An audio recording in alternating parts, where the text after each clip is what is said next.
what kind of relationship do you have with your father, your real father? It's often ambivalent, right?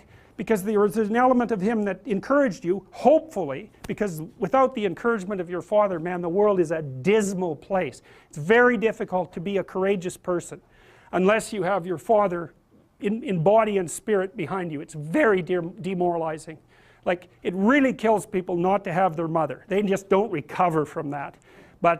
And I think people can recover from a fragmented father relationship, but it's the next worst thing. You know, because if your father rejects you or doesn't form a relationship with you, it's as if the spirit of civilization has left you outside the walls as of little worth. It's very difficult for people to recover from that.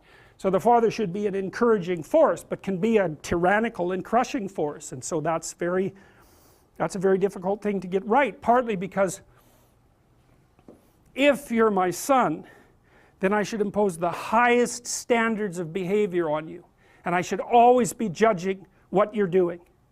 I should be judging it with the aim of making the best in you come forward, but getting that balance exactly right is very difficult.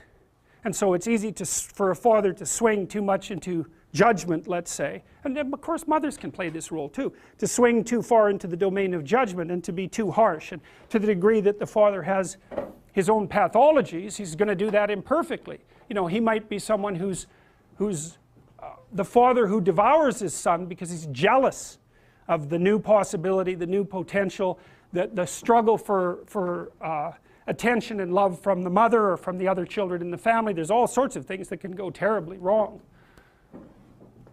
So that's the father as wise king, and that's another symbol that's been lost, I would say, to a massive degree in modern universities, because all we're taught is to tear that down and to not even notice that it manifests itself everywhere, especially in the universities, which are like, they're as close to an ideal environment as human beings have ever been able to create. It's as simple as that.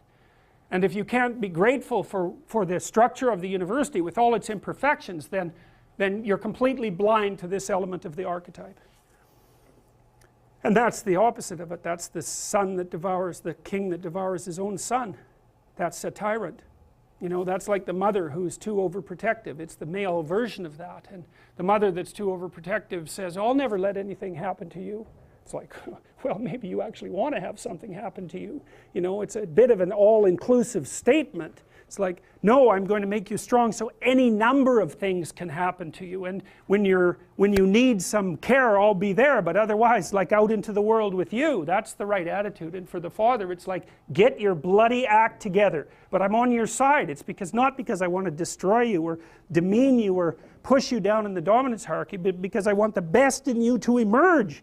And so you need standards. It's like, what are you doing wasting your life? There's way more than that to you. Get your act together and bring it out. And that's a message that people really want to hear if they have any sense at all, and generally they do want to hear it.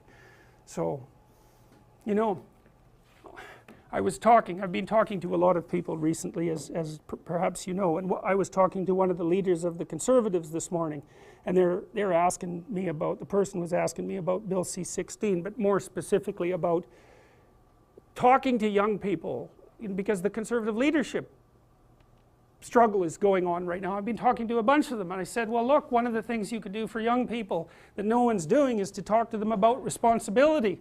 Because everyone talks to young people about rights. It's like, we need our rights. It's like, oh God, how many rights do you need? You know, really, like, you have more privileges than any people who've ever lived anywhere.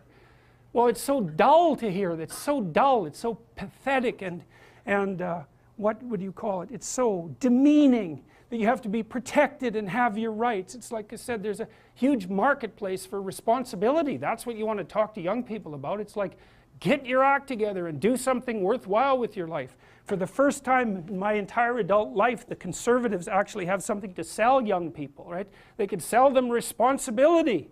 It's like, well, why? Because that's where life has meaning with responsibility. The more responsibility you take on, the more meaning your life has. And the higher degree of responsibility that you agree voluntarily to try to bear, the richer your life will be. And no one's ever told that, and it's the case.